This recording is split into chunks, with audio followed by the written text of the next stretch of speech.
বলতাম তা কিন্তু আজকে এখনো প্রাসঙ্গিক।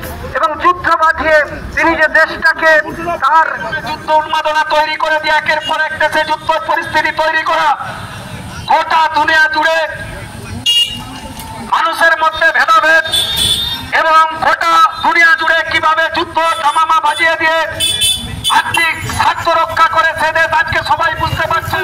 ভারতীয় পণ্য আমাদের দেশে বিক্রয়ের জন্য আনা হয়, তাকে বলা হয় আমদানি করা।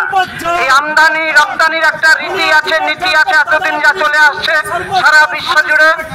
ডোনাল্ড ট্রাম্প নির্বাচিত হওয়ার পরে তার আগ্রাসী মানসিকতা নিয়ে সেই নীতিকে বিসর্জন দিয়ে ভারতবর্ষের রপ্তানিকারী দ্রব্যের উপরে 50% শুল্ক আরোপ করতে চাচ্ছেন। অর্থাৎ ভারত সরকার তার পণ্য যা আমেরিকায় বিক্রি করে লাভ করত সেই লাভের অংশ 50% কমবে, আর আমেরিকা থেকে যা আসবে তার সেই নীতি অনুযায়ী চলবে। সেই নীতির কোনো পরিবর্তন হচ্ছে না।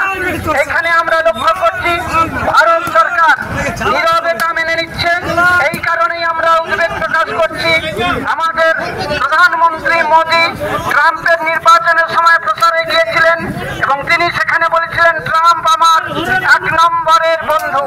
সেই বিশ্ববন্ধু আজকে ভারতবর্ষকে শাসন করার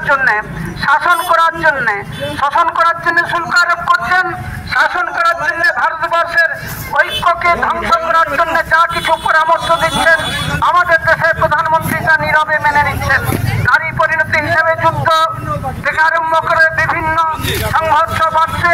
এই যুদ্ধের পরিণতিতে দেশের সভ্যতা ধ্বংস হবে, বিনিময়ে লাভ হবে ট্রাম্পের দেশের, তাদের এই অস্ত্র বিক্রি হবে বিদেশের বাজারে।